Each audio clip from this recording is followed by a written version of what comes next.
this whole idea of partnership is not an innocent issue, in the sense that there are conflict of interest, the issue of different objectives which need to be taken into account, the different modalities of pursuing partnership. Multiple issues have come up. I think if I highlight a few, one is the issue of trust is very important to build partnership. I think that's very important. I think one issue which has not been discussed sufficiently is that the word private, does that need to be unpacked? Does it stretch? It's a wide spectrum. There's a tendency to reduce that whole idea to certain types of commercial entities. Even civil society, shouldn't they be included within that wide understanding of private? So private itself is the cooperative-driven, the Netherlands company. That's one type. You have another types of multinationals also. So I think the unpacking the private, that's an important issue. And then we have the pursuit of partnership can be different type. Mr. Tintut mentioned about platforms as a way to pursue changes. That's, I think, one issue. Mr. Tushar raised the issue of how do we approach the issue of profit. But I think here again, it's not an yes-no issue. That shall we shy away from the idea of profit? I think it's the problem is not with profit per se. The problem is how the profit is being generated. And is it in accord with our larger goals, actually? That's the key issue. Profit, certainly business model, economic viability. I think Bianli mentioned about the need for pipelines, not to get stuck at pilots only. So the economic viability issue is very important, but we shouldn't simply reduce the idea of profit to a one-dimensional idea, and therefore link it really with economic viability rather than profit understood in a very narrow sense. And I think the importance of this partnership, the types of goals for which these partnerships are pursued are also varied. The partnership that Mr. Atsish Shah, their intervention is pursuing, is delivering, nutritional changes on the ground, multiple types of partnership. But the Consumer International, that partnership is really trying to inform choices for the consumers. That's a different type of objectives. So there is a range of objectives that one needs to put in front when you're talking of partnership. So I want to come back to the panel again, and Mr. Tut, you mentioned about this whole issue of platforms would you like to speak a little more on that, and how do you see that as one of the partnership model to take forward? Thank you, Chair. In fact, what I mentioned platform is, unless we have a platform, there is no starting points where we are going to stand together. Of course, we talk about the common goal and common interest. It will not work. We need to go far beyond. Therefore, I like to propose common goal. Instead of common goal, I want to use share goal. And I want to use common interest. I want to use common interest into share interest. Share interest, these two require share responsibilities. Unless we have these type of trust building, it is very, very important, particularly when I own country in Myanmar. There are a lot of problems, many constraints, but definitely both sides must be able to transform these constraints and conflict into opportunities. Therefore, I would call for renovating food system, renovating food value chain, because we talk about the reform. Reform requires renovate fast. Therefore, I would suggest that renovation and innovative food value chain approach. There are several windows for private sector open. And even then, we need to transform into small farmer into smart farmer. Small farming into smart farming system. Is it necessary? Therefore, I think we need to sit down together and we need to put into action with a timeline, and there must be somebody to do the job. That's what it is. Thank you. Thank you. Bianli, you mentioned that many startups don't really, or the pilots don't graduate to a most durable existence. Would you like to reflect on what are the enabling conditions which can, enable startups, pilots to really graduate to a bigger action? Great, that's a great question. So one of the, just globally on average, 9 out of 10 startups fail, and that's from the idea through seed stage. Now, why is this? Well, if you dig to the root cause of the issues, primarily you'll hear people complain that it's lack of funding, this project didn't work or whatever, but it goes beyond that. When you dig to the root cause of it, it's 3 key things. It's the empowerment of the individual founders or co-founding team. A lot of times they don't know what they don't know, and that's a common challenge that entrepreneurs have come to us with. And that's a common challenge that investors have also, the investors in our global investor community have also complained that it's hard to marry the idea with the team with the execution. So idea is nothing without execution. And that execution faces many barriers, especially in developing countries where there's a lack of infrastructure, lack of accessible resources, and people don't know what they don't know. And so the second is the village around the startup. If you think about it, a startup is like a child, right? And just like a child, it takes a village. So with that, when there is a lack of the incubating village to accelerate that type of growth from idea to launch to growth to scale, that really impedes how much a startup is able to grow.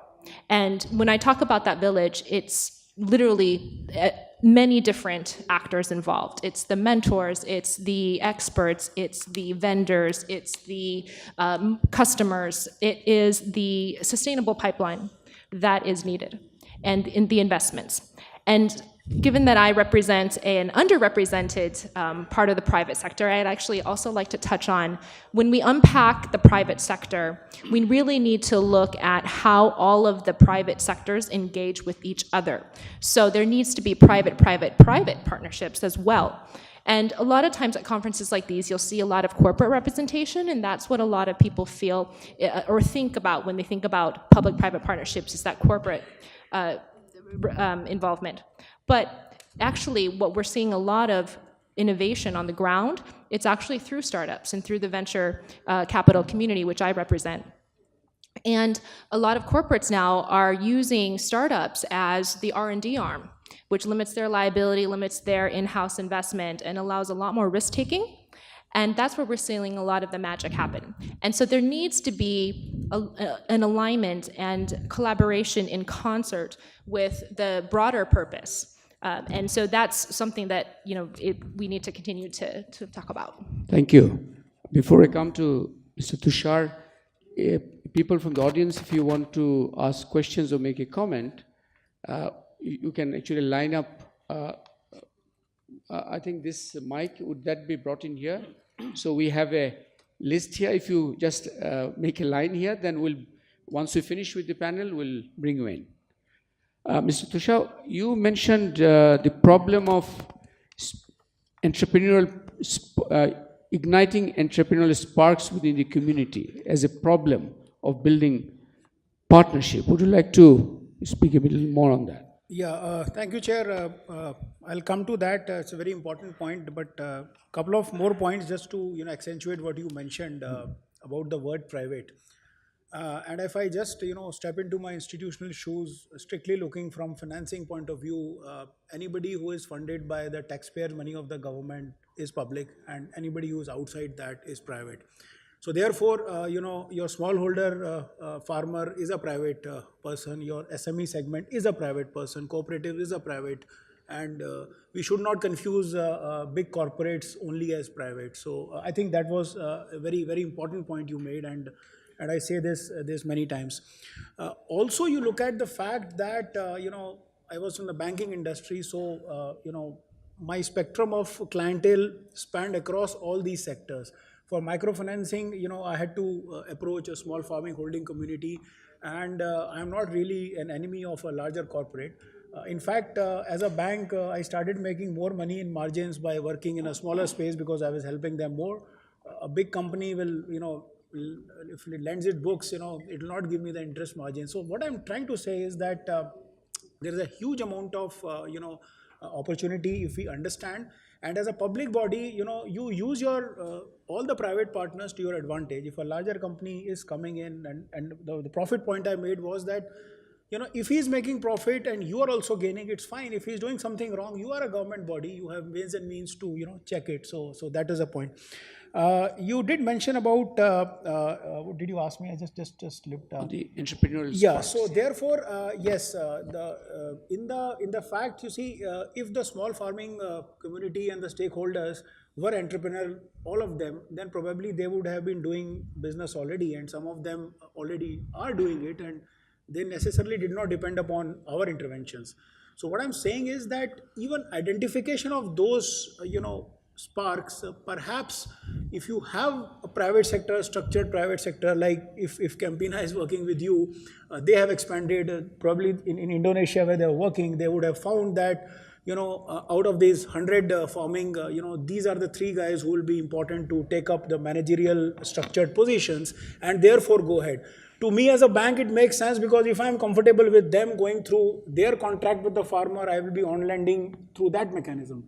So therefore the whole chain works. And finally, I would say one more point. The good news is, in the nutrition sector, which we are talking today, the rich are really, and Western world for many years have proven this, that, the money they spent on nutritious food is increasing. That is a trend happening in the developing countries. So the good news is that there is a payment capacity for this. The challenge is, how does PPP mechanism makes and brings the subsidy down to the level where it is required. So gross money is there. We are talking in the right way, and I think as more time, those structures will evolve. So Thank you. That is the point I want. Thank you. Indrani, are there 2 conversations going on? One is the one that we are having here, where we have, of course, the right intentions. But you mentioned the minister and the tobacco company, and the tobacco consumption has gone up, right? So are there, in a way, within the policy world, is there a problem of the voices like yours, Consumers International, breaching those policy walls where there is a sort of alignment of interest between segments of the policy world and those who are promoting practices like we saw on the Global Nutrition Report, that soda consumption has gone up actually. So how do you see that challenge actually, that there is a different type of conversation going on, and we need to really breach those walls to make sure that there is one conversation? Yeah, I think the consumer voice is always missing. We keep talking about, the whole issue about undernutrition. Yes, of course, that's definitely an issue which is important. But as we can see, that the whole issue of obesity is also on the rise. So, we have had since 2010 the WHO set of recommendations on limiting marketing of food to children. But yet we see, where this global businesses, they are continuously trying to undermine that by giving voluntary pledges. But if you look at the grassroots, at the reality, at the national level, because of sometimes, at the governmental level, due to lack of funds, then of course, then these big global companies which have offices in many of these countries, they come in and they say, okay, we will, kind of give you some funding to do these promotional activities, but we then become part of that. And I think this is where government need to take responsibility, because when you talk about the public health arena, it is the realm of the public sector and the private sector. And here, of course, as you try to unpack the word private sector, if you talk about the public interest NGOs, which is, consumer organizations, health NGOs, and so on, compared to the business interest, organizations.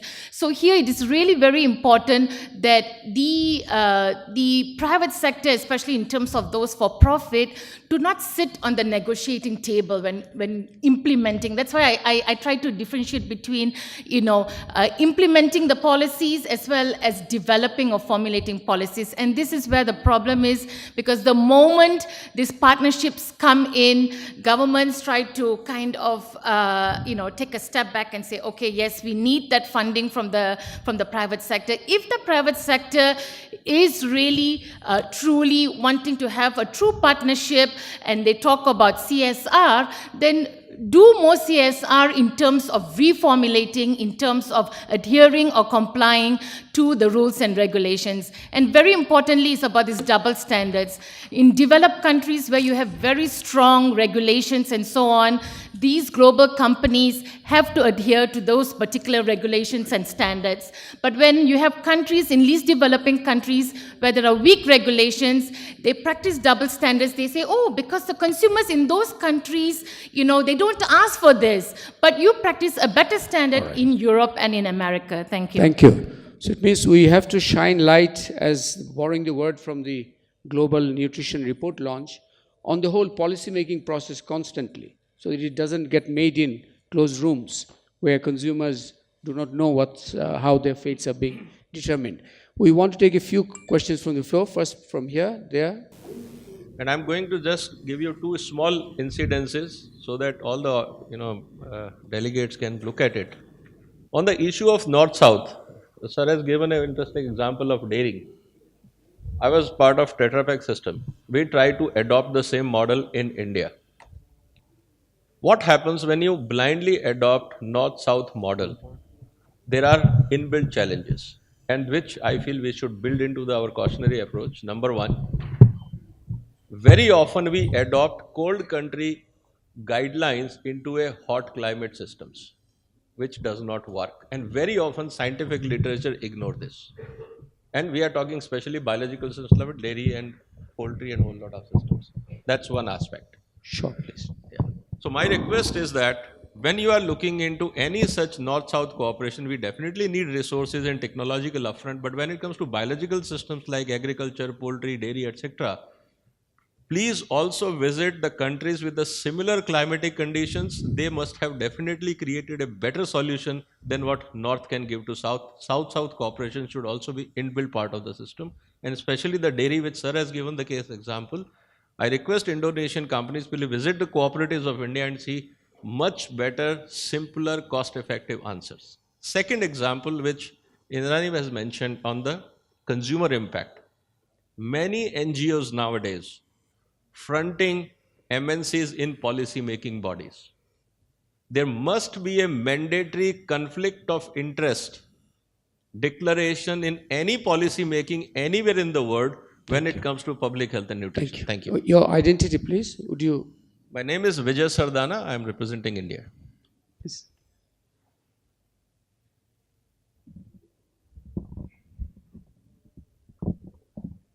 My name is Marcos Young. I am from Brazil, but living in Asia for a long time. I have a question to Atse, but I'd like to have comments if I could. I believe that we are doing a lot of progress moving from spot markets to contracts between farmers and processors. And you just showed a very interesting case on dairy, more productivity, more quality, more animal health. You also have a lot of efforts in terms of refrigeration of farms, machinery to use for milking cows. But my question to you, I'd say, is this is more on the side of productivity, quality, and animal health. How can we incorporate on the contracts between especially processors, food distributors, quick service restaurants? How can we incorporate health and nutrition issues in the contracts? I mean, for example, in one side, we have the private standards from McDonald's, etc. How can we incorporate more of health and nutrition issues between companies like yours and McDonald's, for example? Certifications, regulations, you see? For example, you are facing a big trouble in terms of competition with the sodas, Sure. with the sodas, correct? Milk is losing space for sodas. How can we bring this to the contracts between processors and the final distributors? Thank you.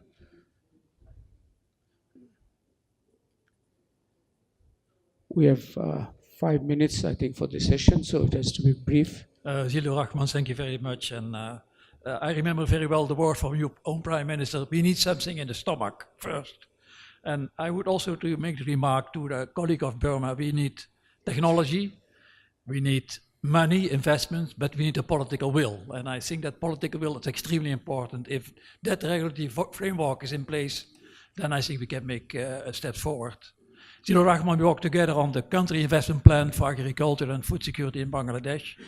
I have repeated that also in Africa. My name is Ad Spijkers. I was 25 years in Asia and 10 years in Africa.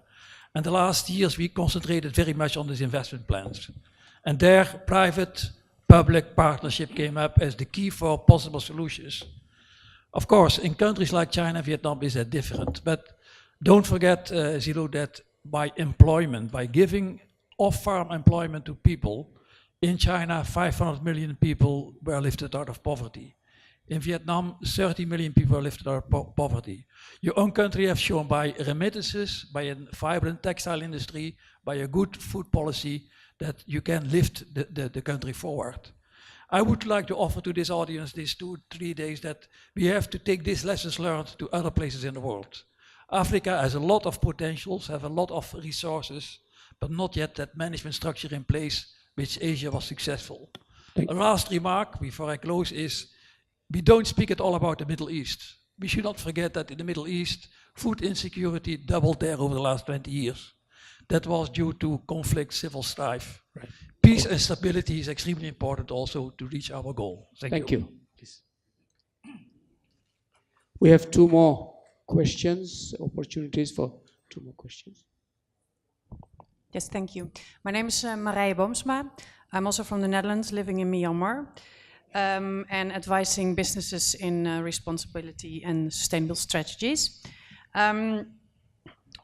There's so much information in this conference that, well, after this 1.5 days, I'm getting a bit overloaded. And also in this session, I'm like, okay, what are we talking about?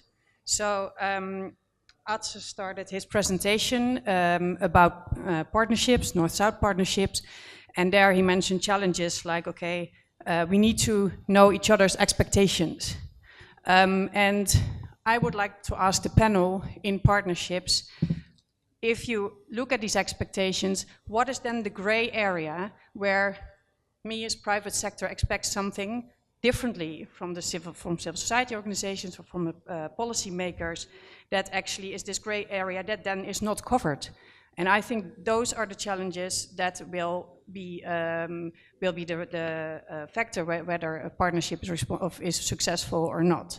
And what is this gray area where the private sector expects something differently than the public sector, and where we really, that is, I think, the area that we need to talk about and where the problems lie. Thank you. Last speaker from the floor.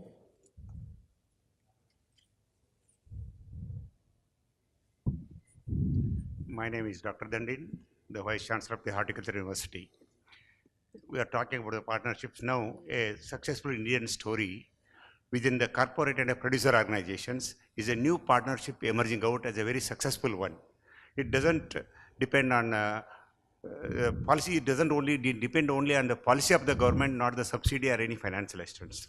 The producer organizations will come together, linked to the corporate organizations, either within the country or outside the country. They meet most of the local requirements in terms of raw material, the semi-processed products and products. And this is the way, we have now already about 320 farmer producer organizations, partnership with the corporates. So if small scale partnership also could be considered to work at a grassroots level, for that policy is missing. In individual country we have policies, but among the continents, among the different countries, if this policy framework can be made, probably we'll be able to meet the local as well as the visionary demand. This is only a suggestion. Thank you. Thank you. Thank you. Did you want to, there was a question to you. Did you want to answer that? Sure.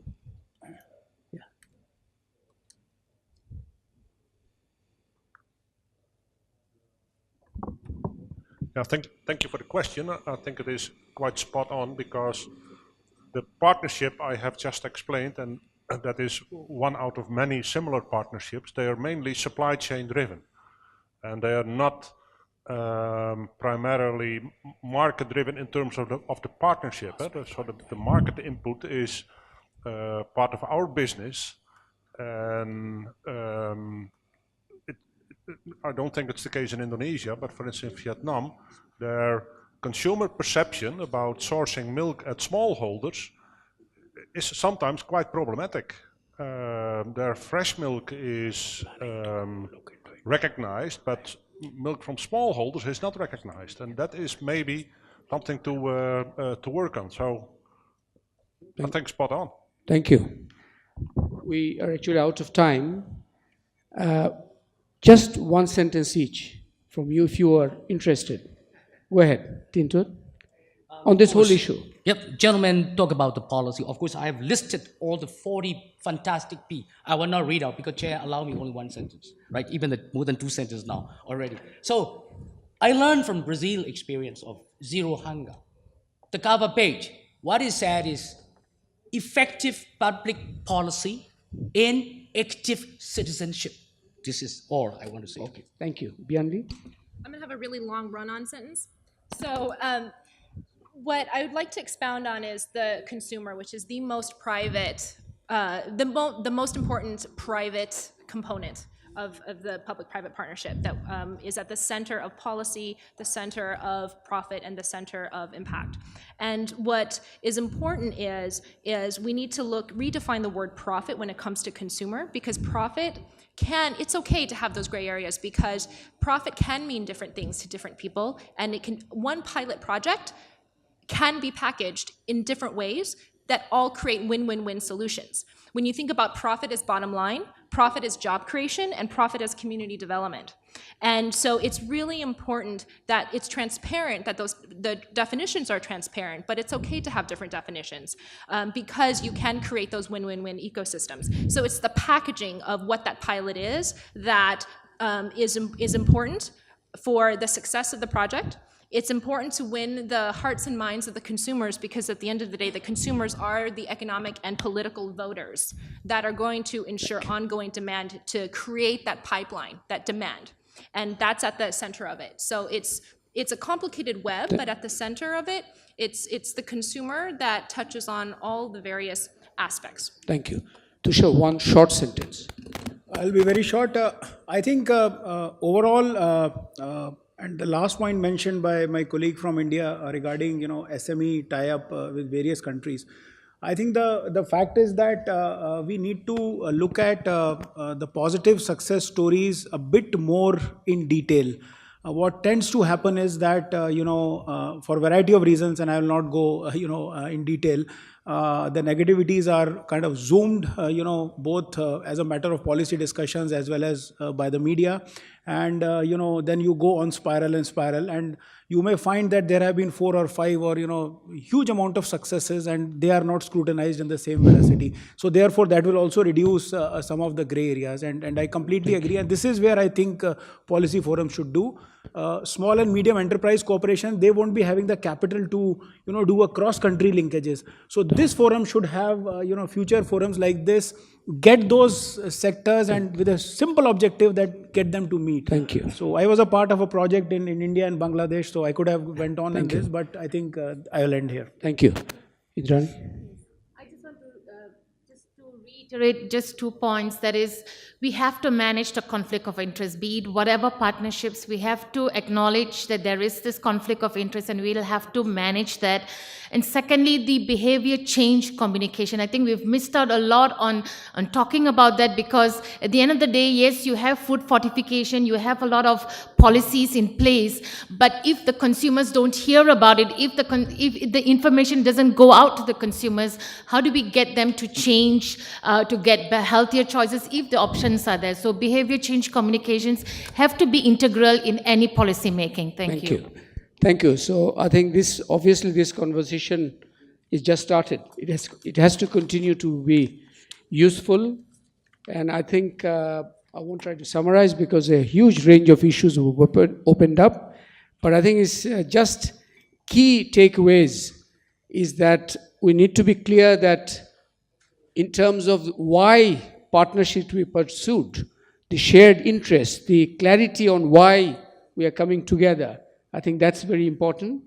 And conflict of interest issues there also need to be taken into account. I think a very important point was made about contextualizing, like the North and South cooperation, that it needs to be contextualized, the knowledge itself. Sometimes we transfer knowledge without the contextualization, and that creates new problems. And I think we also need to focus much more on what makes partnership work, actually, really look at the success factors. And I think the idea of thinking rather bravely on newer types of models, SME was mentioned. In Bangladesh, for example, fishermen who used to be working in cooperatives, cooperative model is no longer the most important model for people acting together in Bangladesh. And there's a very successful new example of the model of shareholding companies being transplanted within small fishermen and doing great success. So I think we need to really think of the availability of ways of working are huge, and we need not be constrained by the idea of traditional and modern, and see all of it as one arena where we can really pursue this whole idea of partnership. So let's give a thanks to ourselves, the panel, the presenters, and the organizers. Thank you.